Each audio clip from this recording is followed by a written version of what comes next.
Our next presentation, the last in session one, is from Tanaya Jog, who is from Riverside Unified School District, and she's going to talk about her project, the analysis of the correlation between tiger parenting and a teenager's self-esteem. Tanaya?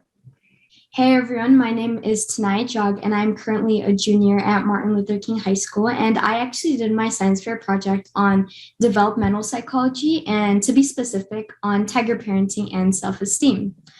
The title of my project was the analysis of the correlation between tiger parenting and a teenager's self-esteem.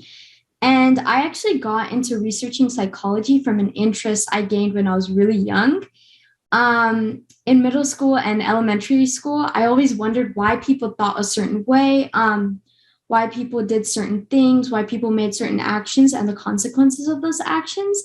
And this actually got me interested in parenting, as I knew that influence from a young age shaped a person's future. I feel like you hear it everywhere. Even for me, I'm always like complaining, I guess, about my parents. My parents make me feel this way. My parents make me feel that way.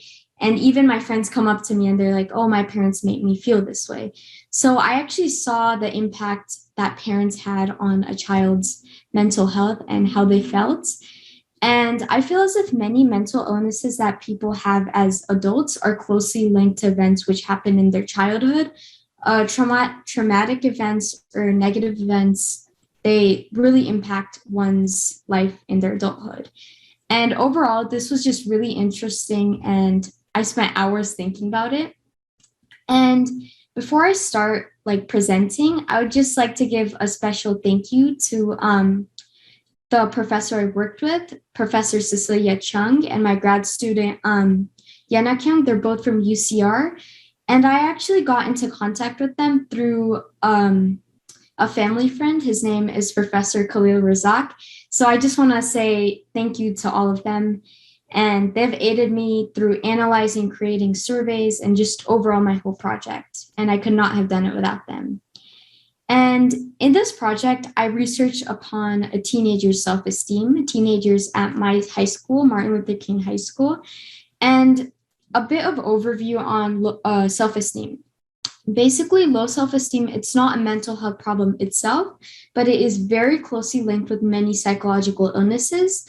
Low self-esteem can be seen as a possible symptom. I believe it's major depressive disorder. And low self-esteem looks like a continuous cycle of negative thoughts, no motivation, being self-critical, negative expectations, feeling stressed, again, no motivation, and then thus failure to achieve goals. And this is basically a negative cycle that keeps on going on. And clearly we have to impact that in a positive way. And I believe that many problems in our world stem from low self-esteem.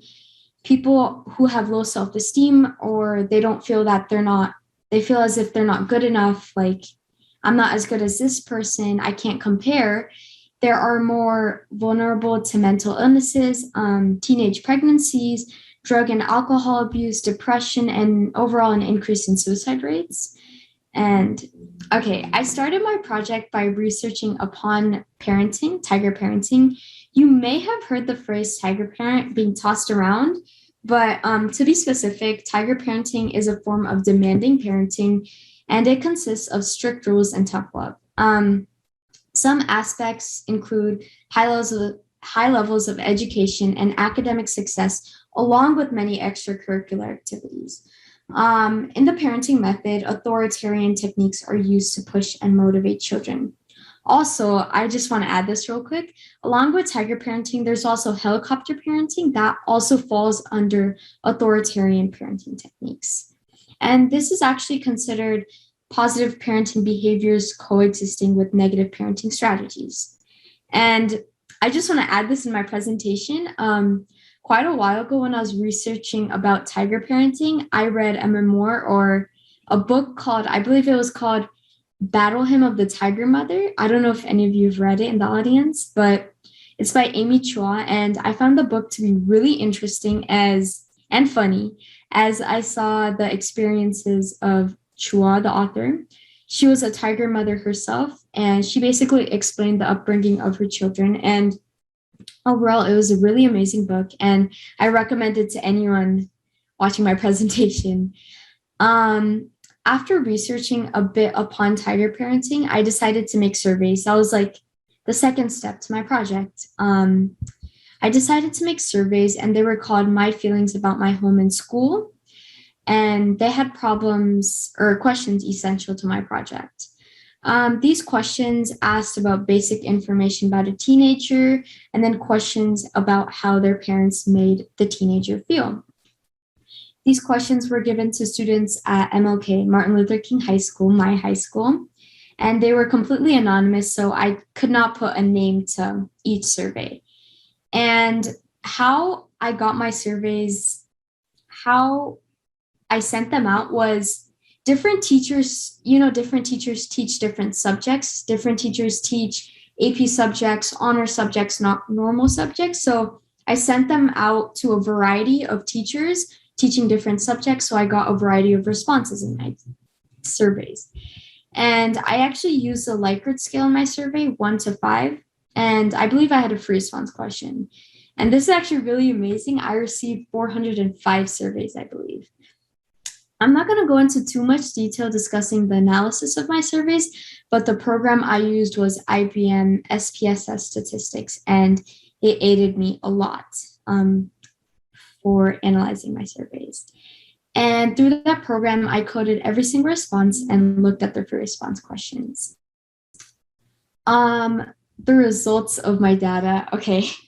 The results were actually really surprising as it was the opposite to my hypothesis. I guess you could see in my poster, my digital poster, my hypothesis was that I thought as if you had tiger parents, then your self-esteem would be lower than if you didn't have tiger parents.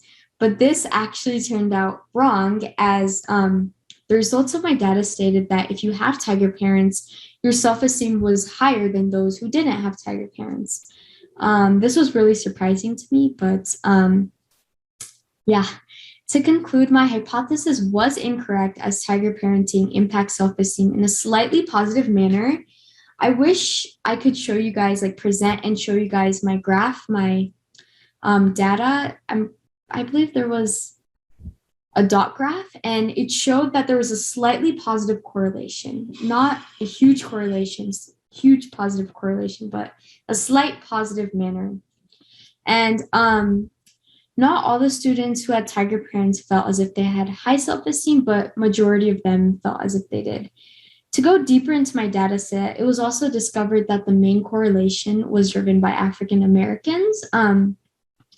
Many teenagers with the African American race skewed the curve of the graph and was the main driving force to my conclusion. Although my hypothesis was wrong, the experience I went through creating surveys, sending them out, analyzing them, receiving them, everything was just really amazing. And through this project, I learned many things and skills, such as how to create and analyze surveys. Thank you, Yenna. And I also learned how to manage my time outside of my research project in school. This was an important factor which I learned. And I was actually a sophomore at the time, which I conducted this project. And it was just hard balancing time and school, but through everything, I learned a lot, and I learned to prioritize my time to give enough time to both important aspects of my life. And although the science fair last year was virtual, it was an experience I would never truly forget. I really hope this project influences others and pushes students, just like me in middle school and elementary school. I really hope this influences other people, younger audience. I hope this pushes you guys to take another step into research. If you're passionate about something, you should definitely do it, as it will definitely benefit you in the future. And that is my presentation for today. I hope you enjoyed it. I'll be willing to take any questions. Thank you.